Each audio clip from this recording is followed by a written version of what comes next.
दोस्तों इस वीडियो में हम डिस्कस करेंगे कंप्यूटर की कुछ इंपॉर्टेंट एमसीक्यूज के बारे में जो कि आपके एग्जाम के पॉइंट ऑफ व्यू से बहुत ही इंपॉर्टेंट क्वेश्चन है। दोस्तों यहां पर मैंने कुछ सेलेक्टेड क्वेश्चन को लिया है जो कि आपके एग्जाम में बार बार पूछे जाते हैं। दोस्तों इस क्लास में मैं आप लोगों को इस क्वेश्चन का एक एक करके डीपली एक्सप्लेन करके बताने वाला हूं। आप मेरे साथ वीडियो के एंड तक बने रहिए। नमस्कार दोस्तों, मैं यादव पांडे, स्वागत है मेरी YouTube channel target with knowledge online classes में। दोस्तों आप लोगों ने अभी तक मेरी यूट्यूब चैनल को सब्सक्राइब नहीं किया है तो सबसे पहले आप मेरी यूट्यूब चैनल को जरूर सब्सक्राइब करें और साथ ही साथ बेल का आइकन को भी दबाना मत भूलिए ताकि मैं जब भी कोई नया वीडियो अपलोड करूंगा आपको सबसे पहले मेरे वीडियो का नोटिफिकेशन मिल सकेगा। तो चलिए दोस्तों बिना टाइम वेस्ट किए आज का यह जो क्वेश्चन है उसको सॉल्व कर लेते हैं। दोस्तों आज का हमारा पहला क्वेश्चन है, कंप्यूटर एक मशीन है। दोस्तों आप लोगों के पास कंप्यूटर होगा घर में, ठीक है। अगर आपके घर में मान लो बिजली नहीं है, लाइट नहीं है, तो क्या आप अपने कंप्यूटर को चला सकते हैं? नहीं चला सकते ना। तो किसी भी कंप्यूटर को चलाना है तो हमको क्या चाहिए? सबसे पहले लाइट चाहिए, बिजली चाहिए। तो कंप्यूटर क्या है? कंप्यूटर एक इलेक्ट्रॉनिक मशीन है। कंप्यूटर एक बिजली से चलने वाली मशीन है। अब आप लोगों को समझ में आ गया होगा कि कंप्यूटर क्या है। कंप्यूटर बिजली से चलने वाली एक इलेक्ट्रॉनिक मशीन है जो कमांड के बेस्ड पर या कमांड बेस्ड पर आधारित होती है। तो इसका आंसर क्या है? कंप्यूटर एक मशीन है, ठीक है। किस तरह का मशीन है? इलेक्ट्रॉनिक मशीन है, ठीक है। तो चलिए दोस्तों सेकंड क्वेश्चन को सॉल्व कर लेते हैं। आधुनिक कंप्यूटर के पिता है। आधुनिक कंप्यूटर, ठीक है, अभी जो वर्तमान में कंप्यूटर चल रहा है उसके जनक कौन है? तो इसका जो आंसर है वो है चार्ल्स बेबेज, जो कि कैम्ब्रिज विश्वविद्यालय के एक गणितज्ञ थे, ठीक है। आधुनिक कंप्यूटर के जनक कौन है? चार्ल्स बेबेज, जो कि कहां का? कैम्ब्रिज विश्वविद्यालय के एक गणितज्ञ थे। तो आधुनिक कंप्यूटर के पिता किसको कहा जाता है? चार्ल्स बेबेज को कहा जाता है, ठीक है। तो चलिए दोस्तों नेक्स्ट क्वेश्चन देखते हैं। पहला इलेक्ट्रॉनिक कंप्यूटर था। पहला इलेक्ट्रॉनिक मतलब पहले बिजली से चलने वाला कंप्यूटर था। पहला इलेक्ट्रॉनिक कंप्यूटर कौन सा था? एनिएक, ठीक है। पहला बिजली से चलने वाला कंप्यूटर कौन सा था? एनिएक था। तो इसका आंसर होगा एनिएक, ठीक है। चलिए दोस्तों नेक्स्ट क्वेश्चन को सॉल्व कर लेते हैं। कंप्यूटर अपने परिणामों को भविष्य हेतु सुरक्षित रखता है, ठीक है। कंप्यूटर के अंदर जो प्रोसेस होता है, प्रोसेस के बाद उस प्रोसेस डेटा को कंप्यूटर कहां पर सुरक्षित कर लेता है? भविष्य की यूज के लिए मेमोरी के अंदर, ठीक है। तो कंप्यूटर अपने परिणामों जो रिजल्ट है उसको भविष्य हेतु सुरक्षित रखता है। किसमें सुरक्षित करके रखता है? मेमोरी के अंदर, ठीक है। जो रिजल्ट है, जो प्रोसेस्ड डाटा है उसको किसमें रखता है? मेमोरी में सेव करके रखता है, स्टोर करके रखता है, ठीक है। इसका आंसर होगा मेमोरी में। चलिए दोस्तों नेक्स्ट क्वेश्चन को जानते हैं। सीपीयू का पूर्ण रूप है। सीपीयू का पूर्ण रूप है सेंट्रल प्रोसेसिंग यूनिट, जिसको हम कंप्यूटर का मस्तिष्क भी कहते हैं। सीपीयू का पूर्ण रूप क्या है? सेंट्रल प्रोसेसिंग यूनिट, जिसे कंप्यूटर का मस्तिष्क भी कहा जाता है। तो इसका राइट आंसर है सेंट्रल प्रोसेसिंग यूनिट। मेमोरी होती है कंप्यूटर के अंदर, मेमोरी होती है। कितने टाइप की मेमोरी होती है? दो टाइप की। एक तो होती है मेन मेमोरी और सेकंड होती है एक्सटर्नल मेमोरी, ठीक है। मेन मेमोरी को हम प्राइमरी मेमोरी भी कहते हैं और जो एक्सटर्नल मेमोरी है उसे हम सेकेंडरी मेमोरी भी कहते हैं, ठीक है। मेन मेमोरी के अंतर्गत आपका रैम और रोम आता है और जो एक्सटर्नल मेमोरी है उसके अंतर्गत आपका hard disk, CD, floppy disk, magnetic disk, PD, CD, DVD, ये सब किसके अंतर्गत आता है?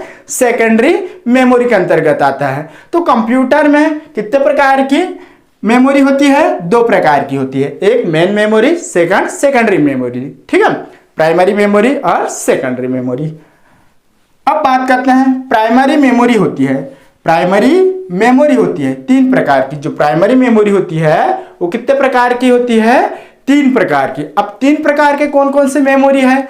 एक तो हो गया रैम, सेकंड रोम और थर्ड कैश मेमोरी, ठीक है। रैम, रोम और कैश मेमोरी। तो कंप्यूटर में जो प्राइमरी मेमोरी होती है वो तीन प्रकार की होती है। पहला है रैम, सेकंड है रोम और थर्ड है कैश मेमोरी, ठीक है। चलिए दोस्तों नेक्स्ट क्वेश्चन सॉल्व कर लेते हैं। कंप्यूटर की स्क्रीन पर छोटी टिमटिमाती रेखा कहलाती है। दोस्तों आप लोगों ने MS वर्ड में काम किया है, उसमें एक ब्लिंक होती रहती है, एक क्रशर ब्लिंक होती रहती है जिसको हम क्रशर कहते हैं, ठीक है। वो टिमटिमाती रहती है। कंप्यूटर की स्क्रीन पर छोटी टिमटिमाती रेखा, छोटी टिमटिमाती रेखा क्या कहलाती है? क्रशर कहलाती है, ठीक है। तो इसका आंसर होगा क्रशर। नेक्स्ट क्वेश्चन है दोस्तों, रैम का विस्तृत रूप है। रैम का विस्तृत रूप है। रैम का विस्तृत रूप क्या है? रैंडम एक्सेस मेमोरी, ठीक है, जिसको हम मेन मेमोरी भी कहते हैं या इंटरनल मेमोरी भी कहते हैं। रैम क्या है? एक वोलेटाइल मेमोरी है जिसको हम हिंदी में कहते हैं अस्थायी मेमोरी। अर्थात रैम में जब भी कोई डाटा रहती है, अगर लाइट ऑफ हो जाती है, उस कंडीशन में रैम में जो उपस्थित डाटा है वो ऑटोमेटिक ही नष्ट हो जाता है, करप्ट हो जाता है। इसलिए रैम को क्या कहा जाता है? अस्थायी मेमोरी कहा जाता है, या इसे वोलेटाइल मेमोरी भी कहते हैं। और रैम मेन मेमोरी के अंतर्गत आता है, ठीक है। तो रैम का विस्तृत रूप है रैंडम एक्सेस मेमोरी। चलिए दोस्तों नेक्स्ट क्वेश्चन की ओर चलते हैं। रोम का विस्तृत रूप है। रोम, ठीक है, रैम रोम दोनों मेन मेमोरी के अंतर्गत आता है, जिसको हम इंटरनल मेमोरी भी कहते हैं या प्राइमरी मेमोरी भी कहते हैं, एक ही चीज है, ठीक है। और जो एक्सटर्नल मेमोरी होता है उसमें hard disk, CD, PD, DVD, magnetic disk, ये सब उसके अंतर्गत आते हैं। किसके अंतर्गत? एक्सटर्नल मेमोरी के अंतर्गत आते हैं। तो यहाँ पर क्या है? रोम का विस्तृत रूप है, ठीक है। रोम का विस्तृत रूप है रीड ओनली मेमोरी, ठीक है। रोम क्या है? एक स्थायी मेमोरी होती है, अर्थात रोम में जो भी डाटा रहता है वो सुरक्षित रहता है। अगर आप के पास जब आप कंप्यूटर पर वर्क करते रहते हैं तभी सडनली लाइट ऑफ हो जाती है, उस कंडीशन में भी रोम में उपस्थित डाटा नष्ट नहीं होते, इसलिए इसे क्या कहा जाता है? नॉन वोलेटाइल मेमोरी भी कहा जाता है, जिसको हम हिंदी में कहते हैं स्थायी मेमोरी, ठीक है। रोम क्या है? एक स्थायी मेमोरी है और ये मेन मेमोरी के अंतर्गत आता है, जिसको हम प्राइमरी मेमोरी भी कहते हैं, ठीक है। और इसका पूरा नाम होता है रीड ओनली मेमोरी। अब ये दोनों के बीच आप लोगों को बता देता हूं दोस्तों, जैसे रैम का विस्तृत रूप रैंडम एक्सेस मेमोरी, रोम का विस्तृत रूप read only memory. Random access memory मतलब क्या है? कोई भी डाटा जब प्रोसेसर को जरूरत पड़ती है, किसी भी डाटा को प्रोसेस करने के लिए जब प्रोसेसर को उस डाटा की जरूरत पड़ती है तो प्रोसेसर उस डाटा को कहां से लेता है? रैम से ले लेता है, ठीक है। उस डाटा को प्रोसेसर कहां से ले लेता है? प्रोसेसिंग के लिए रैम से ले लेता है। उसके बाद उस डाटा को प्रोसेस करता है कौन? प्रोसेसर, ठीक है। उसके बाद जो प्रोसेस्ड डाटा है उसे क्या कर देता है? प्रोसेसर आउटपुट के रूप में या रिजल्ट के रूप में दे देता है। तो जो रैम होती है उसमें किसी भी डाटा को रीड एंड राइट किया जा सकता है। रैम में उपस्थित डाटा को हम रीड भी कर सकते हैं और साथ ही साथ राइट भी कर सकते हैं।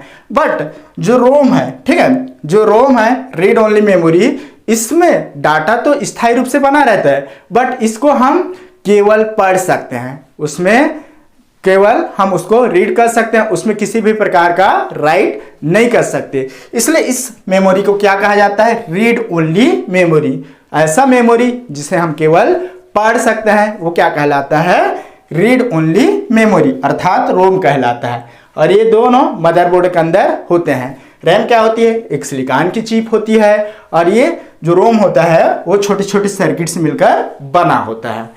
तो दोस्तों इस प्रकार से आज की इस क्लास में मैं आप लोगों को कुछ इंपॉर्टेंट एमसीक्यूज के बारे में एक एक करके एक्सप्लेन करके बताया। दोस्तों यह वीडियो कैसे लगा? अगर वीडियो पसंद आया होगा तो प्लीज वीडियो को लाइक करें, चैनल को सब्सक्राइब करें, वीडियो को फ्रेंड सर्कल के अंदर शेयर करें। तो दोस्तों आज की वीडियो में बस इतना ही, कल फिर एक नए वीडियो के साथ मिलेंगे, तब तक के लिए नमस्कार।